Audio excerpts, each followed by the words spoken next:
All right, everybody, welcome in here to the Tuesday, August 4th edition of Trend Politics Live. My name, as everyone may know, is Clayton Kearns. I'm going to be here with you probably for the next 20 minutes or so. We're going to be going over the latest topic right now. Just a little bit ago, a crazy huge explosion happened in Beirut, Lebanon, and we still don't know all the details. But what I'm going to do for you guys in this episode is we're just going to go through every single thing we know. Okay, if you don't know much about this, then I'm going to show you the footage of what happened. We're praying for these people. It's a crazy, crazy, terrible explosion that happened. So we're going to I'm going to show you guys a couple of those videos, and then we're going to get into some Twitter threads and look at exactly what's going on. We don't know. There are some reports. Some people say that it could have been a Hezbollah weapons storage warehouse. There are some people saying it was just firecrackers. There are some people saying that it was a chemical reaction, some sort of flammable chemical that exploded. We don't know, but either way, guys, I want to wait just a couple more seconds. Hey, hello, everyone from Texas. Hey, everybody. Thanks for commenting in here. Today's going to be a little bit of a different of a format. We're not going to go for 30, 35 minutes like we normally do. It's going to be a little bit of a shorter of an episode. So we're going to get right into this, guys. So as many of you guys may or may not have heard, there was a huge explosion in Lebanon, in Beirut. And I'm going to show you a couple of those video clips, and then we'll get into some of the speculation and what could have potentially happened. But let's play the first clip. So I'm going to have three different angles for you. Let's take a look at them.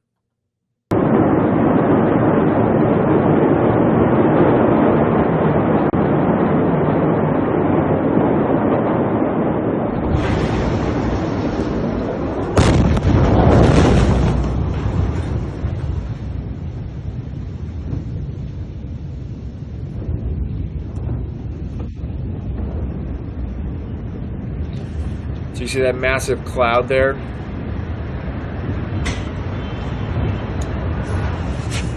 So as you guys saw, the surrounding buildings around where that camera was taken was just absolutely obliterated. The buildings were basically flattened. So here's another angle, and here's where you can see an actual mushroom cloud kind of a thing forming. Again, we still don't have all the details. We're going to get into some of that, but check out this second angle here.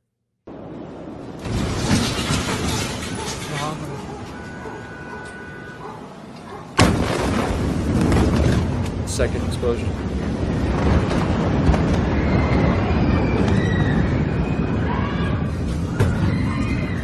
And then this guy goes running. I'm good.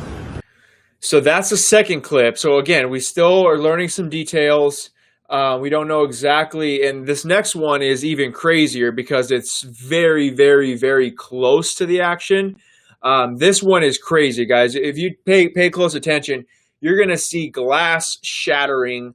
And so this clip right here, I want everyone to pay very close attention to.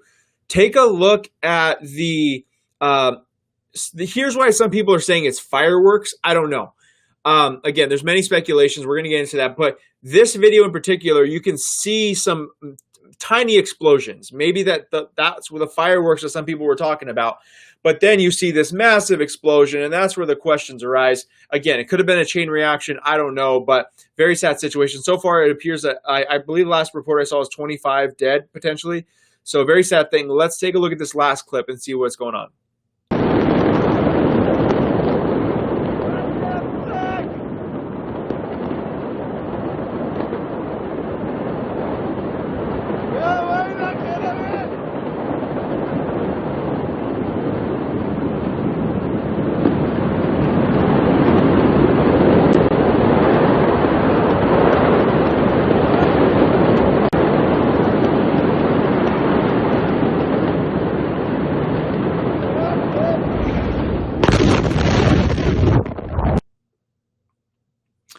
So in that last video, you can see people stopping on the side of the road. Okay, I'm going to play that clip one more time for you guys because I'm sure a lot of you guys were focused on the fireworks and the explosion. Now the second time I play it, watch the people who stopped on the side of the road. This is why we always got to be careful, everyone.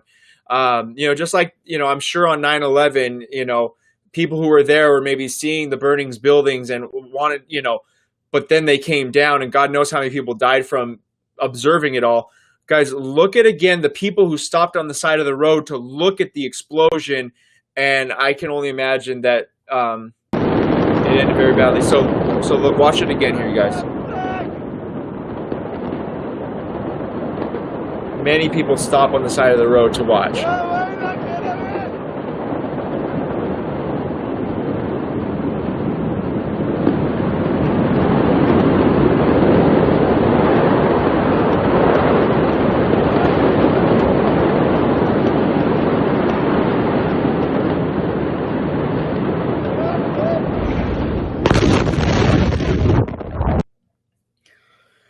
Okay, so some shocking image footage there. Very, very crazy. So I'm going to share my screen with you guys, and we're going to get into a couple of the things that people are talking about here. First of all, like I said a little bit earlier, guys, some people are blaming, let me bring this up here. So this is just Twitter. Some people are blaming, so there are three conflicting reports right now. Al Jazeera, which this one is crazy, firecrackers exploded due to large and negligible production. I don't know how many fireworks cause mushroom clouds, but okay. Al Mayadeen says the warehouse was stored with benzene, which is like a very flammable chemical. And then Al Hadath says, that news network says, a Hezbollah missile store was targeted near the Beirut port. Now, this one here would have the most political ramifications, if you will, if it was in fact a Hezbollah missile store that was either targeted or exploded and whatnot. So we still don't specifically know. Now, this tweet was about an hour ago. It was a couple hours ago. So now let me now share with you guys another part of my screen here. So this guy, he's a Turkish correspondent, okay, and let me bring it up here for you guys. He's a Turkish correspondent, and he's saying that there are now 25 people dead and more than 2,500 injured as a result of the Beirut port explosion. He also says that it's equivalent to a magnitude 4.5 earthquake, and so now, another update, 30 dead and 3,000 injured. So this is a very terrible thing that has happened. Here's some of the aftermath.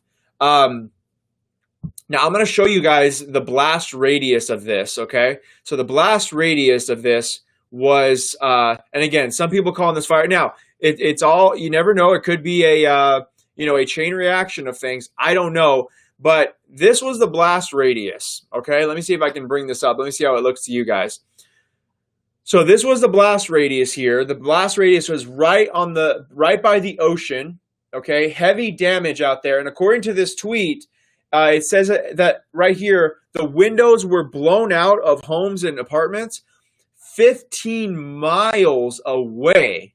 Okay, so what's bizarre to me is that we still don't know what the facility was itself that actually exploded.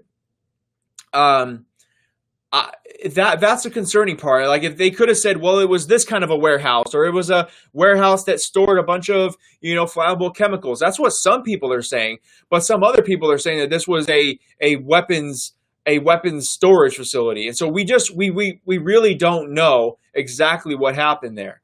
And so I'm going to play a couple video clips now, very sad, of the aftermath of this all, because this was very, very serious. So I'm going to play two quick clips of the aftermath here in Beirut, and let's just keep analyzing it. Let's see.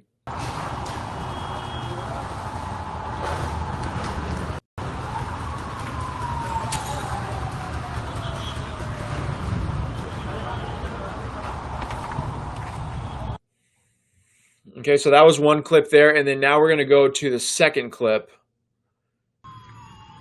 This is right by the blast radius. Buildings flatten.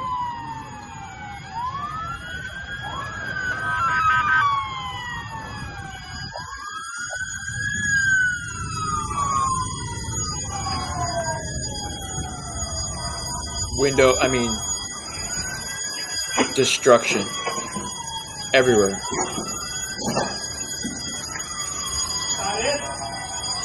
So that's the scene right now in Beirut, Lebanon. Again, guys, right now there's three different news sources telling three different stories. You have one people saying, oh, it's just fireworks. You have another people saying it's a flammable chemical, and you have other people saying it's a Hezbollah weapons storage. So this just happened right before we went on air. Sadly, we don't have all the details. We don't even have some of the true speculation of what it could be. I just wanted to bring this on your guys' radar because if it is in fact something Hezbollah related or something, Israel related in terms of, who knows if an attack was planned on Israel, like we don't know what's going on, but I wanted to at least put it out there for you guys because it could have huge political ramifications. And it's a story that we could be talking about here in the future. Okay. So I wanted to run that by you guys and let you all know about that, okay? So now a couple other just quick hitting stories. As I told you guys earlier today, it's not going to be a very long live stream, but a couple of things I wanted to bring to your attention here. And the first one is that the Trump administration has said that they are going to, now this is all on trendingpolitics.com, so if anyone wants to read all up on the latest news of everything going on, go to trendingpolitics.com. The Trump administration has announced a $35 million housing grant for trafficking victims. Okay, so now activists all across the country have talked about how President Trump has done more than anyone to assist, to crack down on human traffickers and to assist the people who have been victims of human trafficking. And this is just another example of that $35 million housing grant for trafficking victims. Is another huge, huge win here in the Trump administration, everybody.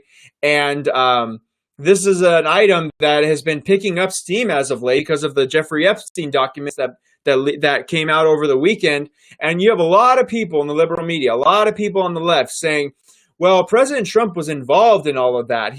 The reason he knew so much about Epstein Island is because he was involved in that. And it's like, okay, well, first of all, if you were truly involved in doing horrendous things to children on an island, you don't speak publicly about it for several years. Trump has been on tape for 5 years, since 2015, exposing Bill Clinton, Jeffrey Epstein, Prince Andrew. If you're a part of that, you do not put a target on your own back. Okay? You do not put a target on your own back. And so people are crazy. Trump is doing amazing things for the victims of sex trafficking. So that's one of the quick hitting stories there I wanted to run by you guys. Go check out the full story on trendingpolitics.com. Okay. Second story I wanted to run by you guys is that the left is absolutely despicable at times. Okay. Do you guys remember this man here? Let me bring him up here. His name is Jonathan Isaac of the Orlando Magic. Okay. In today's day and age, it takes bravery, especially when you're in the environment of the National Basketball Association. Sadly, it now takes bravery to stand for the national anthem because the national anthem in America has been so trashed by every single person out there. The NBA hates America. They hate President Trump. They don't speak out against the violence against the Hong Kong protesters who just simply want democracy and peace. But this happens. And now everyone's trashing America. Everyone's so openly trashing Trump. And this man here stands up for what he believes in and stands up for the national anthem of the United States of America. Of course, the left called him all types of racial slurs. Of course, they called him a sellout. Of course, they called him every single racial name in the book because according to the liberals, if you're not on their side, then they can call you whatever racial slur that they want. But if anyone's racist towards them, then it's the end of the world, right? And again, I'm against racism, but it's funny how they are the fastest people to say racist remarks about people of their own kind, people from their own community, and it's fine with them. Well, very sadly, just a couple days later, this guy blew out his knee. He blew out his knee. And what happened? I'll tell you what happened. Is that Dan Le Batard on Twitter basically put out a poll and said, is it funny that the guy who refused to kneel immediately blew out his knee? This is what the left gets away with, people. This is what the left gets away with. Now, they deleted the tweet, so I don't have it here. But ESPN's Dan Le Batard, He found it funny that this young man, who knows what could happen? This could be a career-ending injury. But because this young man does not stand on the same side politically as these far left-wing despicable human beings on ESPN, they believe it's funny that he blew out his knee. So funny, in fact, that they did a poll on Twitter about it, and his liberal audience almost made it 50-50. 54% no, and 46% said yes. So just remember that these are the kind of people that we're dealing with, people. These are the kind of people who believe it's okay for people who stand for the national anthem to get injured seriously. These are the kind of people we're dealing with, everyone. Okay? The last quick hitting story I want to get in with you guys is there is a possibility, and this is an article that you have to go read in depth, okay? So go to trendingpolitics.com. Go to trendingpolitics.com, and it's this article here titled, "Does anyone have the courage to indict Obama?" We just put this up a couple hours ago, and it's already got over 60,000 views. Wayne Allen Root, who's a syndicated columnist here on the website, he makes a very interesting case about how President Obama used the IRS to basically be a mobster and attack people that he disagreed with, why that would actually be grounds for indictment. And he refers back to a 1980s act called the RICO Act, and you can read all about that at trendingpolitics.com. All right? Now, we all know that Obama did tons of shady things, but this man here, Wayne Allen Root, lays out a very, very, very particular set of circumstances to where President Trump, and if anyone has the courage to do it, would indict him, because what he did with the IRS and targeting conservatives was not only unfair, but it was absolutely illegal. Okay? If anyone agrees that President Obama could be locked up for that, I want to see a lock him up in the comments below, because if that is your opinion, because there are there's very good evidence here that this guy right here, Barack Obama, weaponized the IRS against conservatives, and I believe that he deserves to be investigated for this and to be tried. So go look it up, you guys. It's right here on the website. Does anyone have the courage to indict Obama? It's one of the hottest articles on the website right now. I encourage every single person here to take a look at it. So, you guys, to recap, we still don't have all of the details, all of the evidence of what's going on in Beirut. As of right now, it could have been a quote-unquote fireworks thing, but that's completely out of this. This spanned 15 miles, okay? Number two is people are saying it was a flammable chemical storage plant. The third group is saying that it could potentially be a Hezbollah weapons storage, even though Hezbollah is denying it. We don't know. Let's see what's going to happen, though, okay, you guys? So as I said, I wanted to keep this live stream short, you guys. We have tons to cover over here at trendingpolitics.com. So please go right there, guys, at trendingpolitics.com. Make sure that you're checking up. We have stories being written right now as we speak. So keep refreshing the website. Make sure to download our app on your mobile phone, everybody. I hope this was a good, quick recap of the news today. Tomorrow we'll be back, same time, 12 p.m. Pacific Standard Time. I appreciate every single one of you guys today, and I will see each and every one of you guys tomorrow. You guys have an amazing rest of your day.